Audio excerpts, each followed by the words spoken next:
The galaxy used to be a quiet place, ruled for centuries by the Galactic Federation, a union of 5 advanced alien races.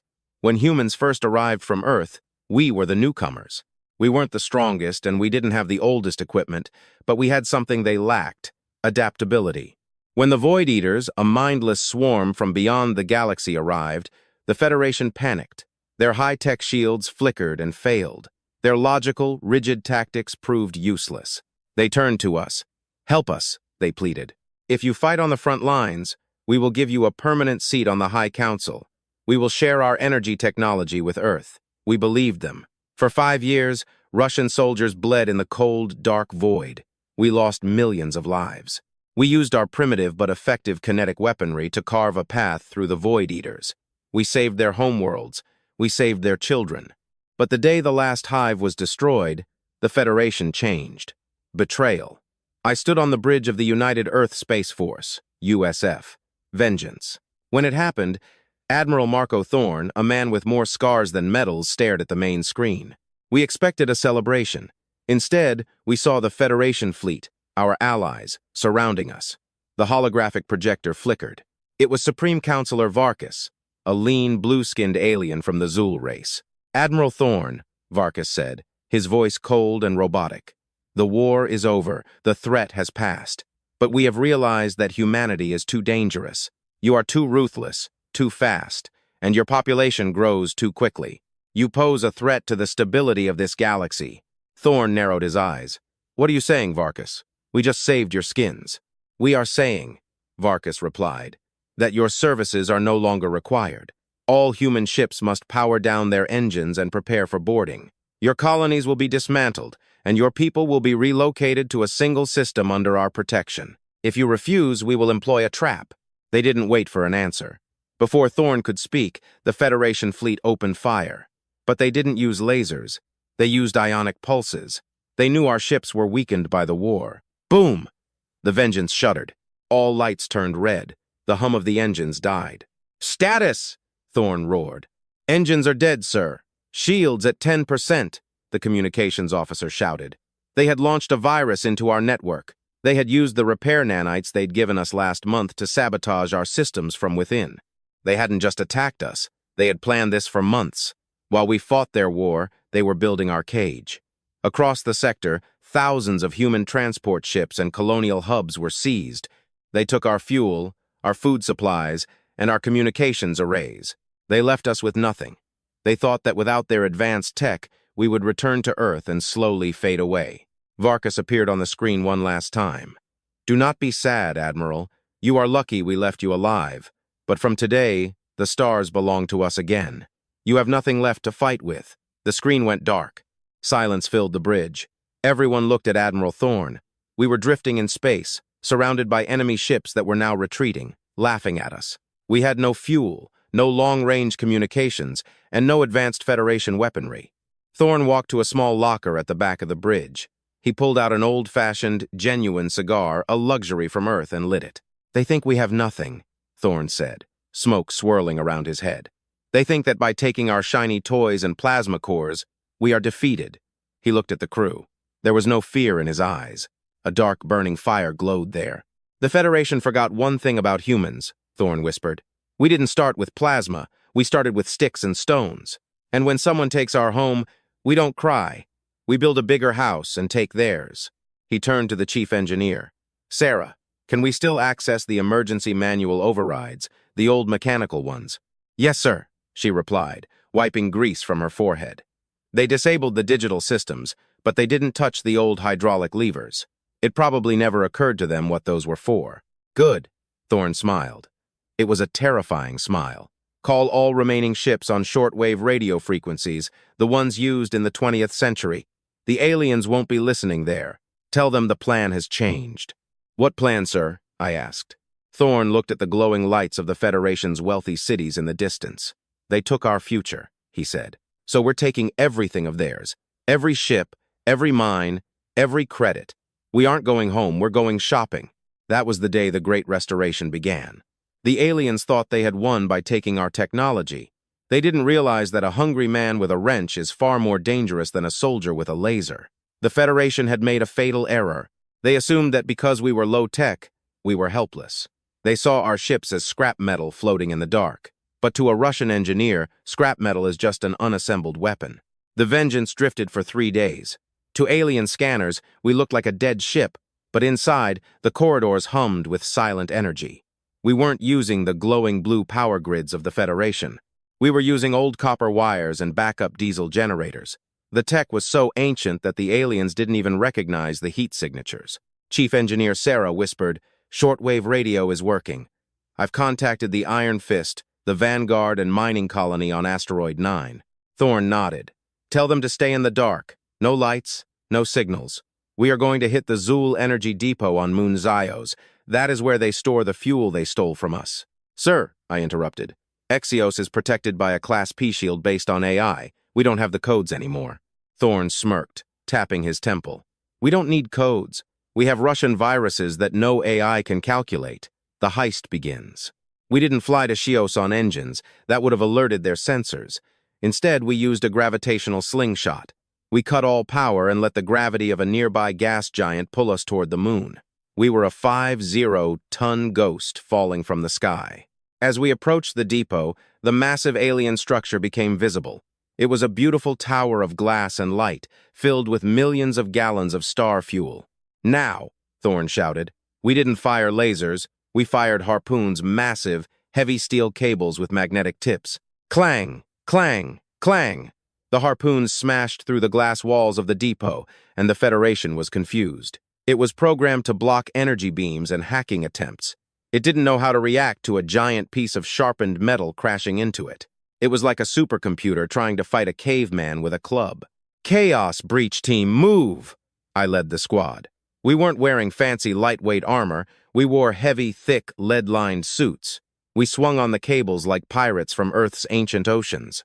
When we reached the glass, we used thermite, a simple chemical mixture to melt through their indestructible shields. Inside, the Zool guards were panicking. They reached for their DNA-coated pulse rifles, but Sarah had already pulled her trick. She hadn't hacked their system. She had simply overloaded the local gravity sensors. Suddenly, the Zool guards, accustomed to perfect, stable gravity, started floating uncontrollably. But we Russians had trained for months in zero-G on Earth. We were accustomed to chaos. "Secure the tanks!" I yelled, firing my old-fashioned kinetic pistol. The sound was deafening. The Zool had never heard a gunshot. To them, it sounded like a crack of thunder. Thorne's orders were clear. "Take everything." We attached massive thrusters to the entire fuel storage wing of the building. We literally cut the building in half. "Admiral, storage wing is detached," Sarah reported. "Connect it to the ship," Thorne ordered. The Vengeance fired up its old mechanical engines. With a massive groan of metal, we began towing the entire alien fuel depot into the dark of space. By the time the Federation warships arrived, we were gone. All they found was a dilapidated building and a note written in giant white letters on the remaining glass wall. "Thanks for the gas. We'll be back for the tires." Back at our secret staging ground, the Russian fleet cheered. Now we had enough fuel to power our ships for a year. But more importantly, we had captured their repair drones. Thorne stood in the cargo bay, looking at thousands of tiny alien robots we had abducted. "They thought they could lock us in the galaxy," Thorne told the crew. "But they forgot that Russians are the best thieves in the world. We aren't just going to fight them. We are going to dismantle their empire bolt by bolt until they start drifting in the dark themselves." Betrayal had wounded us, but it had also awakened the apex predator of the stars. The Russians were no longer soldiers of the Federation. We were the masters of the Great Restoration. Next up, the Central Bank of Zool. After the fuel heist at Geos, the Galactic Federation was furious. They called us space pirates and primitive thieves. Supreme Counselor Varkas put a massive bounty on Admiral Thorne's head, but they still didn't take us seriously. They thought we were just desperate. They were wrong we were calculating. Target? Aethelheart. Aethelheart was the jewel of the galaxy, a planet-sized city that served as the central banking hub for all 5 Federation races. Every digital credit, every physical lumen crystal, their version of gold, and every trade contract was stored in the great archives of Aethelheart. "If we take the crystals, we can buy any weapon on the black market in the outer rims," Admiral Thorne explained to the commanders of the Russian fleet. "But if we take the data, we possess their history." Low-tech Trojan horse. The Federation's security was legendary. They had biometric scanners that could detect a heartbeat from orbit. They had logic circuits that could block any AI-driven hack. So, we didn't use a ship, and we didn't use AI. We used a comet. We found a giant icy comet heading toward the Aethelheart sun. We hollowed out the center and stuffed it with our 50 best infiltrators, led by me. We disabled every electronic device. We sat in the icy dark, breathing through old oxygen tanks. For 12 hours, while the comet passed the planet's orbital defense systems, the Federation scanners saw the comet and tagged it as natural space debris. They didn't even look twice. As the comet entered the upper atmosphere, we hatched. Drop! We leaped out of the icy shell in wingsuits, simple fabric suits that allowed us to glide through the air without engines. No heat signatures, no radar trail. We looked like giant birds falling from the stars. We landed on the roof of the central bank at midnight. Thermal charges ready, Sarah whispered through the wired headset. No radio waves they could track. Crunch. The roof didn't explode. It melted. We fell into the main vault. It was beautiful, rows of glowing blue lumen crystals worth trillions. But we weren't there for the shiny rocks. Ghost data. While the team began loading crystals into vacuum-sealed bags, I ran to the central core. It was the heart of the Federation economy. I wasn't trying to hack it. You can't hack a Zol core with a Russian laptop. Instead, I pulled out an induction coil with a magnetic pulse, a device creating a massive, localized magnetic field. Sarah, start the mirror program, I ordered. We weren't stealing data by downloading it. We were using magnets to print a physical copy of the server state onto a clean lead plate. It was like taking a giant seal of the bank's entire memory. Suddenly, alarms blared. Zulgard's tall, four-armed aliens with glowing shock staves stormed the room. "Human scum!" the leader shouted. "Drop the crystals and die!" Russian trickery. I looked at the guard and smiled. "We aren't here for the crystals, buddy." I pressed the reset button on my belt. Suddenly, the entire bank floor began to vibrate. We hadn't come just to steal. We had brought a gift. Outside at street level, Russian mining ships which the Federation thought were scrap metal attached massive industrial magnets to the foundation of the building. Rumble, crack.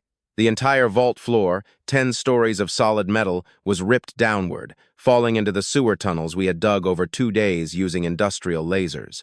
The Zulgards fell with us, screaming, losing their balance. We used our magnetic boots to stand firm in the darkness of the tunnels. Our night vision gear gave us the edge. Pop, pop, pop. Our silenced pistols took them out before they could see us. Great disappearance. By the time the Federation police reached the sewers, we were gone. We loaded half the vault onto a massive underground maglev, a train, part of old infrastructure the Zul had abandoned a century ago. We hadn't just taken their money, we had taken their property deeds. The next morning, Supreme Counselor Varkas woke up to a galaxy-wide broadcast. It wasn't a threat, it was a legal notice. Admiral Thorne appeared on every screen in the Federation. He held a glass of wine and a stack of digital papers. "Attention, citizens of the Federation," Thorne said calmly. "According to your own laws, Section 4, Article 9, the owner of the physical original document owns the land. And, as it turns out, I am currently holding the deeds to your 3 largest mining planets, 2 solar collectors, and the personal summer villa of the Supreme Counselor." He took a sip of wine. "Technically, you are all illegal tenants on Russian territory right now. You have 24 hours to pay rent in the form of military equipment and warships, or we will begin eviction." The Federation had betrayed us to keep their power. Now they realized that in a galaxy run by laws and money, the Russians had just become the ultimate landlords. Supreme Counselor Varkas gave a televised speech. "Russian landlords are a joke," he sneered. "We don't pay rent to monkeys, we pay in fire." He sent 20 Zul dreadnoughts, massive, graceful ships capable of cracking a planet's crust, to the Russian staging area near the Oort cloud.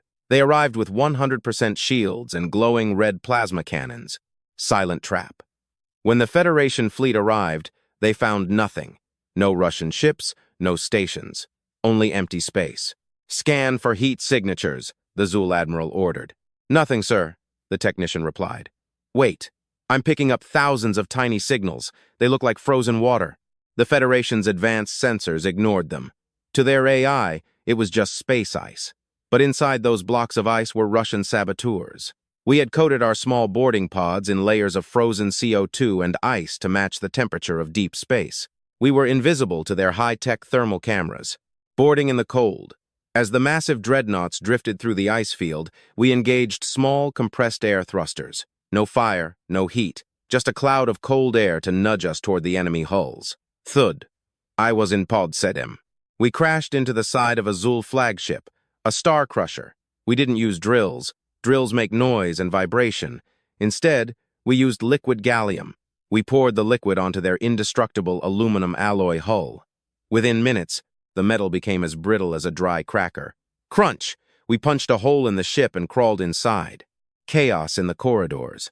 The Zul were ready for a space battle, not a corridor brawl.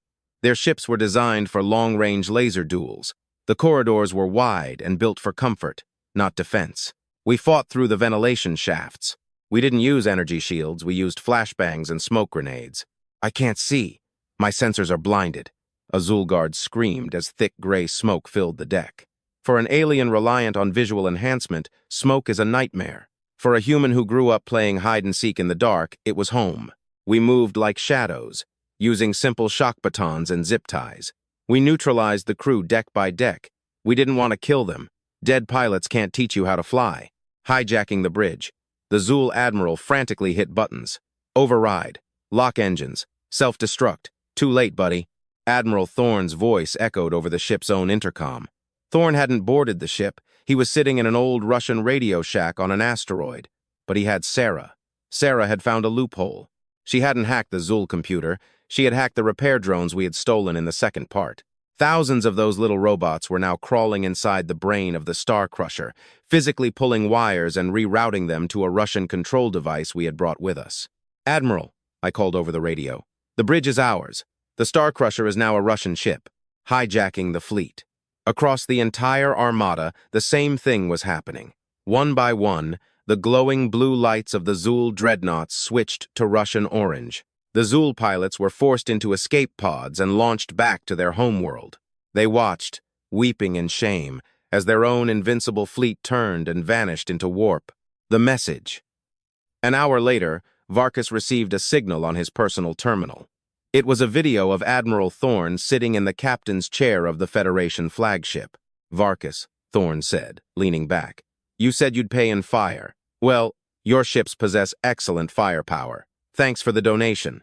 Thorne panned the camera out the window. Behind him, 19 more stolen dreadnoughts were lining up. And now, Thorne continued, his voice cold, you have lost your bank, you have lost your fuel, and now you have lost your primary fleet. We have everything we need to build our own empire, but we aren't done yet. You still have your food synthesizers on planet Saria too, and we're a little hungry. The Federation was officially in a panic. They had tried to treat us as a minor threat. Now they realized they hadn't just betrayed an ally, they had accidentally built and funded the most dangerous army in the galaxy. In this galaxy, no one farms anymore. The Federation races Zul, Sios, and Krill completely rely on molecular food synthesizers. These massive machines, located on the garden planet Saria 2, turn raw energy and basic minerals into steaks, fruits, and nutrient pastes. If we control Saria 2, Supreme Counselor Varkas told his remaining generals, the Russians will have to beg for cookies. They can steal our ships, but they can't eat metal. He was right about one thing. We were hungry. But he was wrong about how we were going to have dinner. Dirty tactics. We didn't send our newly stolen dreadnoughts to Saria 2. That would have been too obvious. Instead, we used our old Russian junk. During the Void Eater War, humanity had thousands of trash barges, huge, ugly ships used to haul waste from the front lines. The Federation ignored them. To them, trash was invisible. But inside those barges, we weren't storing trash. We were storing Russian soil and insects. Biological attack. We didn't drop bombs on Saria 2. We dropped eco-capsules. When the trash barges flew over the vast fields of synthesizers, we released millions of genetically modified Russian locusts and a fast-growing Russian weed known as kudzu. Admiral, I reported from the surface, hiding in a forest of violet alien trees. The green threat is released. Within hours, the alien synthesizers began to choke. These machines were designed to work in sterile conditions. They couldn't handle dirty earth biology. Vines crawled into the vents. Locusts crawled into the electronics. The perfect food machines of the Federation began to fail. Service call. The Zul scientists panicked. They didn't know how to deal with pests. They had lived in clean labs for thousands of years. Suddenly, a signal went out across the planet. It was Sarah, posing as the Federation's automated repair service. "Attention, Saria 2 Hub," her voice modulated. "Biological hazard detected. Please evacuate all personnel to safe bunkers. We are sending cleaning drones to disinfect the facility." The scared Zul workers ran. They didn't check IDs, they just ran. The capture. The cleaning drones were actually Russian engineering teams in white hazmat suits. We walked straight through the main gate of the galaxy's largest food factory. "Look at this," Sarah said, pointing to the massive central processor. "There's enough protein here to feed Earth for a century. And the best part? They encrypted the food recipes but left the bioprints open. We didn't just steal the food, we did something worse to the Federation. We reprogrammed the synthesizers." The bitter taste of defeat. After 24 hours, the Federation army arrived to reclaim the planet. We were long gone, having vanished into the clouds on our barges. Varkas ordered the synthesizers to be restarted immediately. "Feed the troops," he commanded. "I want them ready to hunt down the Russians." The machines hummed. The first batch of food came out. It was standard Zul delicacies. But when the Supreme Counselor took a bite of his favorite Zeos fruit, he immediately spat it out, choking. "What is this?" he screamed. Every machine on the planet, the only food source for trillions of aliens, had been locked into one mode. No matter which button you pressed, the machines produced only one thing: Russian Marmite and ghost pepper sauce. It was edible, but to the sensitive taste buds of the aliens, it was like eating liquid fire mixed with salty tar. Hostage situation. A message popped up on the Supreme Counselor's screen.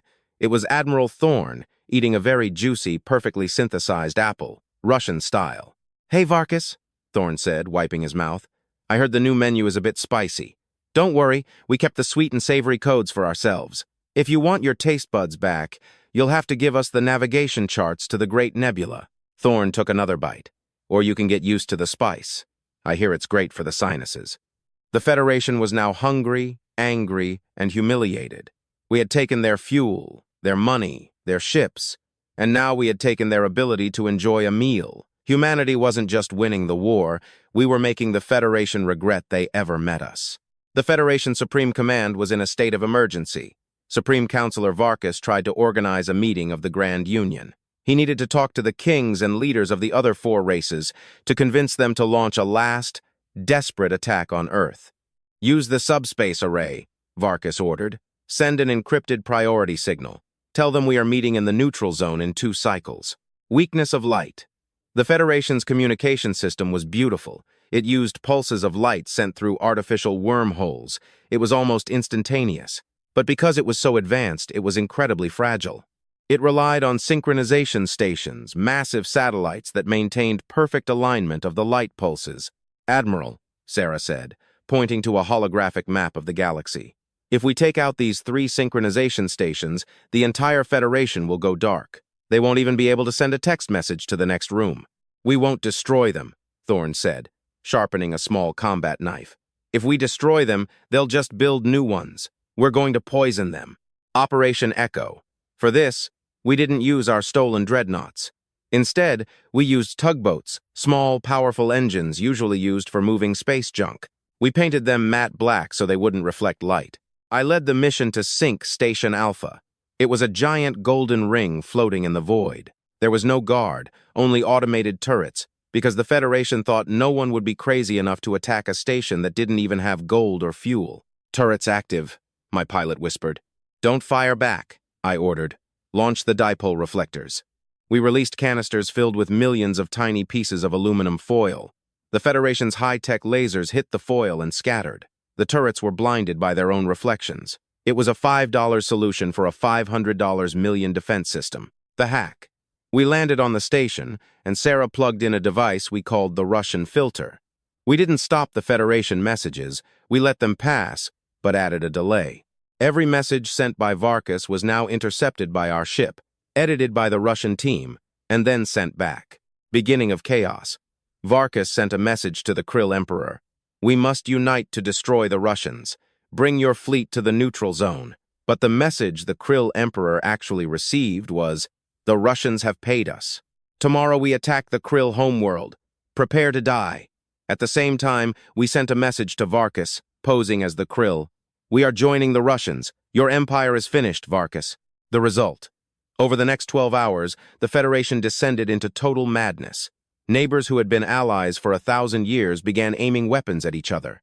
They screamed into their radios, but all they heard were insults and threats we were writing for them. "Admiral," I laughed, watching the scanners. "The Zul and the Seos are now arguing over who stole whose lunch money. They've completely forgotten about us." Thorne nodded. Silence. A powerful weapon. When people can't speak, they start to imagine the worst. And right now, we were their worst nightmare. Final twist.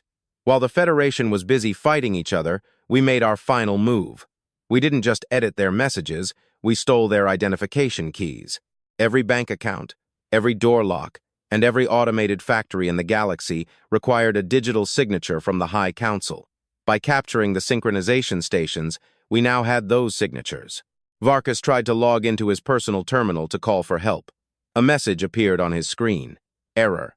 Identity not recognized. This terminal now belongs to the Russian Restoration Front. Please enter your password to continue. Hint. Your password has been changed to "We are." Sorry, Russians. 1, 2, 3. The Supreme Counselor sat in his dark office. He realized his lights were off, his bank was empty, his ships were gone, and now he couldn't even prove who he was. Humanity had turned the entire galaxy into a giant prank, and the Federation was the punchline. The Federation Supreme Council kept their most valuable possessions in the Vault of Ages on planet Primus. It wasn't a bank for money, it was a bank for legacy. It held the original crowns of ancient kings, the first blueprints for their warp engines, and the souls of the ancestors, digital memories of their greatest leaders. "If we lose our history," Varkas whispered to his trembling guards, "we are just ghosts. Protect the vault at any cost." Invisible invasion. We didn't send soldiers, we didn't send hackers, we sent janitors. Because the Federation economy had collapsed thanks to us, they had fired all their expensive security drones. They were forced to hire cheap labor to keep their museums clean. A group of Zyos workers arrived at the Vault of Ages. They wore masks, carried mops, and made low, wheezing alien sounds. The guards didn't even look at them. Why would they? They were just cleaners, except that under the masks were Admiral Thorne, Sarah, and me. The heist. We spent 3 hours cleaning the main gallery while Sarah used a portable scanner to create perfect 3D holograms of the artifacts. I focused on the Russian touch. We weren't just stealing items, we were replacing them with Russian junk. We took the gold scepter of the Zul Empire, a symbol of their divine right to rule, and put it in a bag. In its place, we put a plastic yellow mop handle painted with gold spray paint. From afar, in the dim light of the museum, it looked exactly the same. We took the first blueprint of the warp engine and replaced it with a child's crayon drawing of a rocket. We took the souls of the ancestors, digital memories, and replaced them with USB sticks containing only a 1-hour looped playback of Rick Astley's "Never Gonna Give You Up." The reveal. We walked out the front door with the history of the galaxy in our trash bags. Nobody stopped us. Once we were safe on the Vengeance, Thorne gave the order, "Turn on the planetary broadcast. Let's show them who actually owns the past." Suddenly, every screen on planet Primus flickered. Instead of the usual Federation news feed, it showed Admiral Thorne standing in our cargo bay, surrounded by their most sacred treasures. "People of the Federation," Thorne said, holding the real gold scepter in his hand. "You told us we were a second-rate race. You told us we had no culture, no history worth keeping. You tried to erase our future." He dropped the scepter into a crate labeled "Property of Earth." "Well, it turns out your history is quite easy to carry. Since you couldn't protect your past, we decided to take care of it for you. If you want your ancestor souls back, you'll have to ask nicely." Collapse of spirit. The news spread like wildfire. When the high priests of the Zul rushed to the vault to check their treasures, they discovered a plastic mop handle. When they tried to seek advice from their ancestors, they were met with an 80s pop song. The psychological blow was more devastating than any bomb. The citizens of the Federation stopped believing in their leaders. If the High Council couldn't even keep a scepter from being replaced by a mop, how could they rule the galaxy? New history. Thorne turned to me. As we watched the Federation systems descend into disorder, he knew the best part was yet to come. "What, sir?" I asked. "We aren't just taking their stuff," Thorne smiled. "We're opening a museum on Earth. We're going to charge them for a tour of their own history. It's called the Price of Betrayal exhibit. Humanity now had ships, food, and their identity. The Federation was no longer an empire. They were just a group of people living in a galaxy that was rapidly being renamed the Terran Sector. Supreme Counselor Varkas retreated to the Zul homeworld. He sat in a bunker, watching the Aegis network on his screen. "Let them come," he hissed. "These satellites are hardwired. No hacking, no Russian filters. If a single Russian bolt enters the zone, it will be instantly destroyed." He was right. We couldn't hack them, but we didn't need to. "Low-tech solution." "Admiral," I said, looking at the glowing red grid of the enemy defenses. "If we fly in there, we'll be fried. Those lasers can melt steel in half a second." Thorne didn't look worried. He held a small, shiny object, a simple hand mirror. "What happens when you shine a flashlight at a mirror, son?" "It reflects, sir." "Exactly," Thorne smirked. "Sarah, bring the confetti bombs, the silver cloud." We didn't send warships. We sent cargo containers filled with trillions of microscopic glass beads coated in highly reflective silver. We launched these containers from a long distance using railguns. When they reached the edge of the Aegis network, they exploded, creating a massive, shimmering cloud of dust that surrounded the entire planet. The AI satellites detected the objects and fired their powerful lasers to destroy them. Zap, zap, zap. But the lasers didn't burn the dust. Instead, the light hit the silver beads and reflected. The lasers bounced off the dust, hit other beads, and eventually reflected back at the satellites themselves. Self-destruct. It was a light-based feedback loop. Within minutes, the Aegis network was blinded by its own power. The satellites began to overheat and explode as their own reflected beams melted their sensors. "Shields down," Sarah shouted. "But more importantly, we have a clear path to the atmospheric stabilizers, the final ransom. Every advanced alien planet uses atmospheric stabilizers to maintain perfect weather. No storms, no heat waves, just 72 degrees and a light breeze every day. We didn't land our army. We sent one drone to the main stabilizer hub. We didn't blow it up, we just installed a thermostat." A message appeared on the screen in the Supreme Counselor's bunker. It was a simple dial with two options: Ice Age and Sahara. Under the dial was a note from Admiral Thorne. "It's getting a little chilly, Varkas. We've locked your planet's weather. If you want us to turn the heater back on, we need the master keys to all orbital shipyards in the sector. You have 10 minutes before we start the blizzard protocol." Capitulation of the skies. Inside the bunker, the temperature began to drop. The Zul, who were cold-blooded creatures, began to shiver. They couldn't fight if they froze to death. Varkas looked at his generals. There was no pride left in his eyes. He realized the Russians weren't just fighting a war, they were playing a game, and they were changing the rules at every turn. "Give them the keys," Varkas whispered, his teeth chattering. "Give them everything." Capture of the factories.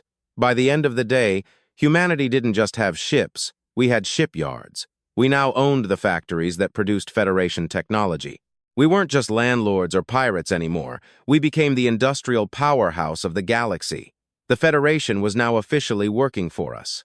Supreme Counselor Varkas sat in the Grand Hall of the Federation on planet Primus. Around him sat representatives of the other 4 races.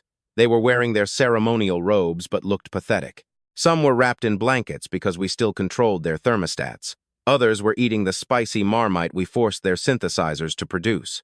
"We must declare a state of full sovereignty," Varkas announced, his voice trembling. "We must pass a law that makes Russian ownership of our assets illegal." Legal trap. They thought they could use the law to stop us. They forgot that Russians had been practicing law for thousands of years. While they talked, we were filing paperwork. Suddenly, the massive holographic doors of the Grand Hall swung open. I didn't enter with a gun. I entered with a briefcase. Behind me were 10 Russian lawyers, men and women in sharp suits, carrying tablets and stacks of physical paper. "Who are you?" Varkas demanded. "This is a closed session of the High Council." "Actually," I said, leaning on the counselor's podium, "this is a board meeting, and you are sitting in our seats." Fine print. The alien counselors looked confused. One of the Russian lawyers, a woman named Elena, stepped forward. "Counselor Varkas," she said calmly, "when you signed the Mutual Defense Pact with Earth 10 years ago, you included a clause in the fine print, Section 7, Paragraph B.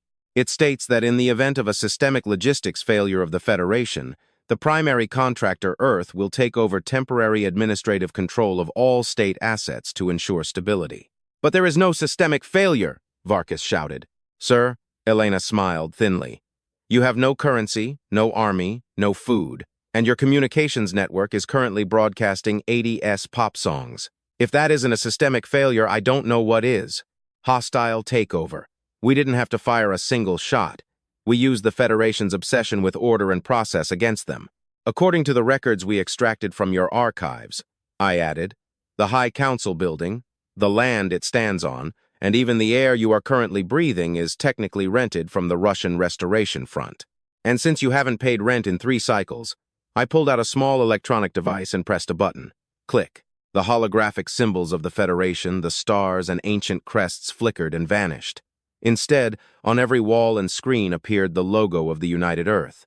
With immediate effect, I announced into the silence of the hall, the Galactic Federation is dissolved. It is declared bankrupt morally, financially, and logically. This building is now the administrative office of the Russian Galactic Sector 1. The guards looked at Varkas, then at us. They saw our lawyers, our technicians, and the Russian dreadnoughts visible in the sky above us. They didn't raise their spears, they simply placed them on the floor and walked away. Varkas slumped into his chair. You took everything, he whispered. You didn't just kill us. You erased us. No, I corrected him. We didn't erase you, we just put you under new management. You're still here. You just don't own the chair you're sitting on anymore. New order. By sunset, the High Council was dissolved. The leaders were provided with small apartments and pension plans paid for by our new currency. The galaxy didn't collapse into chaos. In fact, things went better. Ships moved on time, food was distributed fairly, and for the first time in centuries, there was no High Council taking a cut of everyone's hard work. Humanity was no longer a member of the galaxy. We were the owners. But one last thing remained to be done. We had the power. We had the assets. Now we had to decide what to do with the traitors themselves. The galaxy was quiet. For the first time in 1,000 years, there were no border disputes, trade wars, or secret alliances. Why? Because you can't argue with someone who owns your oxygen, your bank, and your history. The last meeting. Admiral Thorne stood on the balcony of the former High Council building on Primus. Below him, the city hummed. Russian engineers worked side by side with Zul workers, repairing the infrastructure. But today was a special day. Today was audit day. Varkas, the former Supreme Counselor, was brought to the balcony. He wasn't in chains. He was dressed in a simple, clean suit. He looked older, tired, but safe. Look at them, Thorne said, pointing to the streets. They're actually happy. Krill is trading with Seos again. No more political taxes or galactic levies. Just honest work. I did it, Varkas sighed. You took our pride, Thorne. You made us beggars in our own homes. No, Thorne turned to him. We took your greed. We made you realize that being advanced doesn't mean you can step on the newcomers. We were your allies, Varkas. We bled for you, and you tried to throw us away like trash. The verdict. So, Varkas asked, looking at the Russian fleet patrolling the skies, what is our final fate? Will you exile us to dead moons or use us as slave labor? Thorne laughed. It wasn't a cruel laugh. It was the laugh of a man who had already won the main game. We're humans, Varkas. We don't like keeping slaves, it's too much paperwork. And we don't like exile, it's a waste of talent. No, your sentence is much worse. Thorne handed Varkas a digital tablet. From today, the Zul homeworld will be renamed. It's now a nature reserve and a tourist site. You and your people will stay there. You will manage the forests. You will protect the wildlife. And you will host millions of Russians who will want to come there on vacation. Varkas blinked. You are making us tour guides? I'm making you responsible, Thorne corrected. You wanted to be the masters of the galaxy. Now, you can be the masters of this one garden. We've taken all your weapons, all your warships, and all your high-tech labs. We've moved them to Earth, the capital of the stars. As Thorne spoke, a massive shadow covered the city. It wasn't an alien ship. It was a USF Legacy vessel, the first ship entirely built on the captured Federation shipyards using Russian imagination and alien physics. Earth was no longer a secondary planet. It was the central bank, the central arsenal, and the central library of the known universe. All roads, or rather, all warp gates now led to Earth. We took everything from you, Thorne continued, so we could give the galaxy a fresh start. A Russian start. We turned your empire into a community. And the best part? We're charging a 5% service fee on everything. We are human, after all. Russian spirit. I stood behind the Admiral, looking at the stars. I remembered how we felt when they betrayed us. We felt small. We felt alone. We felt like the galaxy was a cold, dark place. But we didn't stay small. We grew, we adapted, we stole, we hacked, we bargained, and we fought until the cold dark became ours. "Admiral," I said, "the first transport of Russian students has arrived. They're here to study the ancient alien ruins in the museum." Thorne smiled and lit a cigar. "Tell them to enjoy the tour, and remind them if they see a blue-skinned guy named Varkas, to tip him well. He's had a very long year." Legacy. The story of the Russian Restoration became a legend that lasted 1,000 years. It was a story told to every alien child. Never betray a Russian, because they won't just fight you. They won't just defeat you, they'll take your home, your car, your lunch, and your history, and then hire you to mow the lawn. The galaxy finally had peace.